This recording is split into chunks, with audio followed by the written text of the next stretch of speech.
ಕೆಆರ್ಪೇಟೆ ರಾಜಧಾನಿ ಬೆಂಗಳೂರಿನಲ್ಲಿ 10-20 ವರ್ಷಗಳಿಂದ ವಾಸಿಸುತ್ತಿರುವ ಕನ್ನಡಿಗರಿಗೆ ನಿವೇಶನ ಅಥವಾ ಮನೆ ನೀಡದೆ ಇತ್ತೀಚೆಗೆ ವಲಸೆ ಕೇರಳದವರಿಗೆ ಮನೆ ನೀಡಲು ಹೊರಟಿರುವ ರಾಜ್ಯ ಸರ್ಕಾರ ತನ್ನ ನಿರ್ಧಾರದಿಂದ ಸರಿಯಬೇಕು.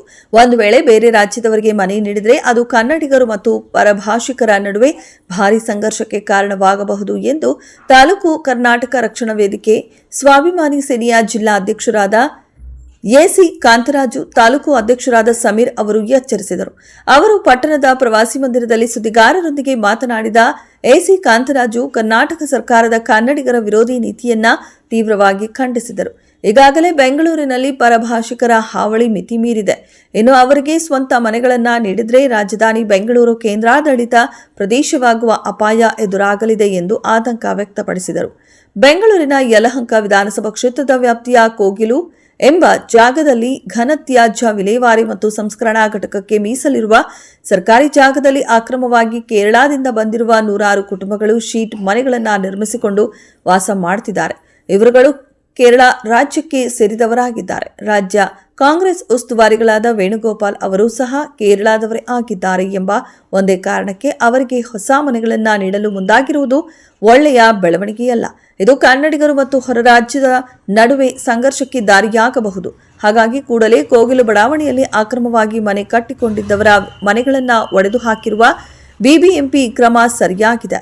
ಆದರೆ ಈಗಾಗಲೇ ಮೂಲತಃ ಬಡ ಕನ್ನಡಿಗರಿಗೆ ವಿತರಣೆ ಮಾಡಲು ಕಟ್ಟಿರುವ ಫ್ಲಾಟ್ಗಳನ್ನು ಕೇರಳದವರಿಗೆ ವಿತರಣೆ ಮಾಡುತ್ತಿರುವುದು ಸರಿಯಾದ ಕ್ರಮವಲ್ಲ.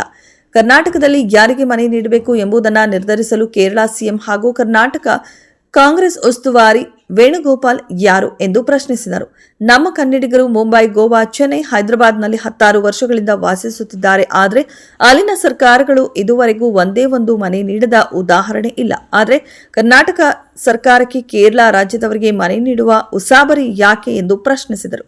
ಕೂಡಲೇ ಕರ್ನಾಟಕ ಸರ್ಕಾರವು ತನ್ನ ನಿರ್ಧಾರದಿಂದ ಹಿಂದೆ ಸರಿದು 16 ವರ್ಷಗಳಿಂದ ಬೆಂಗಳೂರಿನಲ್ಲಿ ವಾಸಿಸುತ್ತಿರುವ ಎಲ್ಲ ಕನ್ನಡಿಗರಿಗೆ ಸ್ವಂತ ನಿವೇಶನ ಅಥವಾ ಮನೆಗಳನ್ನು ನೀಡಲು ಕ್ರಮ ವಹಿಸಬೇಕು ಎಂದು ಸರ್ಕಾರವನ್ನು ಆಗ್ರಹಿಸಿದರು. ಕಾಂಗ್ರೆಸ್ ಸರ್ಕಾರದಲ್ಲಿ ಕೇರಳ ಸರ್ಕಾರ ಮತ್ತು ಕಾಂಗ್ರೆಸ್ ಸರ್ಕಾರ ಒಪ್ಪಂದ ಮಾಡಿಕೊಂಡು ಸಿದ್ದರಾಮಯ್ಯ ನೇತೃತ್ವದಲ್ಲಿ ಏನಿವತ್ತು ಬೆಂಗಳೂರು ನಗರದಲ್ಲಿ ಸಾವಿರಾರು ಮನೆಗಳು ಒಡೆದಾಕಿ ಆ ಮನೆನ ಮತ್ತೆ ನಿರ್ಮಾಣ ಮಾಡಿ ಕೇರಳ ರಾಜ್ಯದವ್ರಿಗೆ ಕೊಡಬೇಕು ಅಂತ ಈ ಕಾಂಗ್ರೆಸ್ ಸರ್ಕಾರ ಹೊಂಟಿದೆ. ಇದಕ್ಕೆ ನಾವು ತೀರಾ ಖಂಡಿಸ್ತೀವಿ. ಯಾಕೆ ಅಂತಂದರೆ ಅದು ಯಾವ ಸರ್ಕಾರನಾರ ಇರ್ಬೋದು, ಮೊದಲನೇ ಆದ್ಯತೆ ಕನ್ನಡಿಗರು ಕೊಡಬೇಕು. ಯಾಕೆಂದರೆ ಈ ಕನ್ನಡಿಗರು ನೆಲ, ಜಲ, ಭಾಷೆ, ನಾಡು, ನುಡಿಗಂತೇಳಿ ಹಲವಾರು ಹೋರಾಟಗಳು ಮಾಡ್ಕೊಂಬಂದಿದ್ದಾರೆ. ಇವತ್ತು ಅವ್ರಿಗೆ ಬದುಕೋಕ್ಕೆ ಒಂದು ಸೂರಿಲ್ಲ. ತುಂಬ ಜನ ಇದ್ದಾರೆ ಅಂತವ್ರು 20 ವರ್ಷ, 30 ವರ್ಷ, 35 ವರ್ಷ ಹೋರಾಟ ಮಾಡ್ಕೊಂಬಂದಿದ್ದಾರೆ. ಅವ್ರಿಗೆ ಇವತ್ತು ಮನೆ ಇಲ್ಲ. ಅದೇ ರೀತಿ ನಮ್ಮ ರೈತರ ಸಂಘದಲ್ಲೂ 60 ಜನ ಹೋರಾಟಗಾರರಿದ್ದಾರೆ. ಅವ್ರಿಗೂ ಸೂರಿಲ್ದೇ ಎಷ್ಟೋ ಜನ ಬದುಕ್ತಾ ಇದ್ದಾರೆ.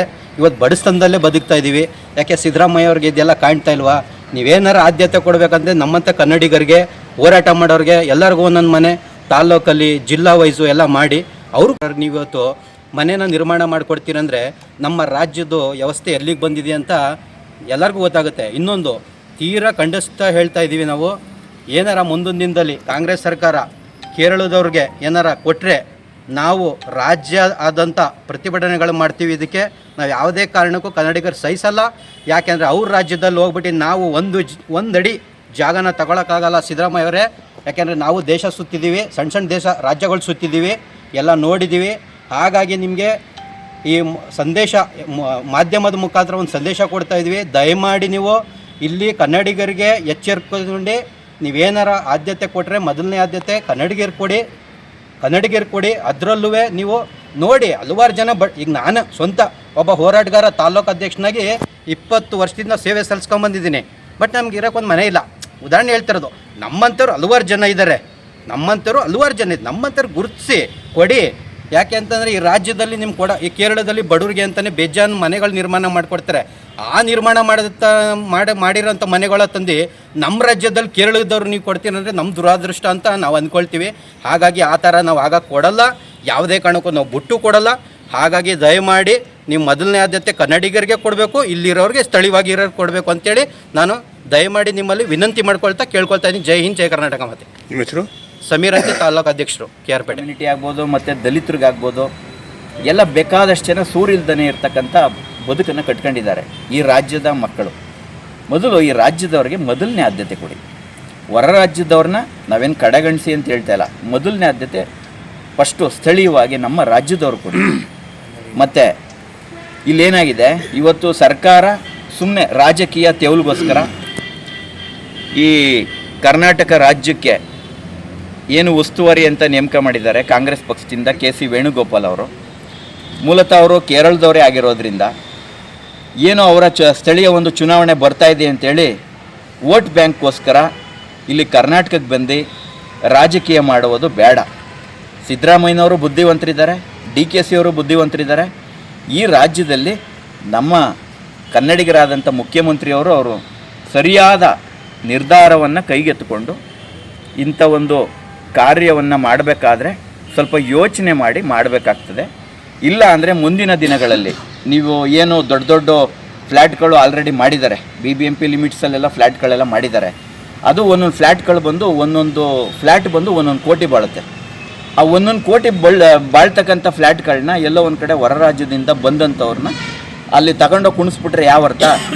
ಅದನ್ನು ದಯಮಾಡಿ ಸರ್ಕಾರ ಕೂಡಲೇ ಅದನ್ನು ರದ್ದುಪಡಿಸ್ಬೇಕು. ಮತ್ತು ಆ ಥರದ್ದು ಕೆಲವು ನಿಲುವುಗಳಿಗೆ ಸರ್ಕಾರ ಹೋಗಬಾರ್ದು, ಹಿಂದೆ ಸರಿಬೇಕು ಅಂತೇಳಿ ನಾನು ಒತ್ತಾಯ ಮಾಡ್ತಾಯಿದ್ದೀನಿ. ನಿಮ್ಮ ಹೆಸರು? ನನ್ನ ಹೆಸರು ಕಾಂತರಾಜ್ ಅಂದ್ಬಿಟ್ಟು, ಕರ್ನಾಟಕ ರಕ್ಷಣಾ ವೇದಿಕೆ ಜಿಲ್ಲಾಧ್ಯಕ್ಷರು, ಸ್ವಾಭಿಮಾನಿ ಸೇನೆ. ಟಿವಿ ಕನ್ನಡ ನ್ಯೂಸ್ಗೆ ಲೈಕ್ ಮಾಡಿ, ಶೇರ್ ಮಾಡಿ ಹಾಗೂ ಮತ್ತಷ್ಟು ಸುದ್ದಿಗಳಿಗಾಗಿ ಫಾಲೋ ಮಾಡಿ.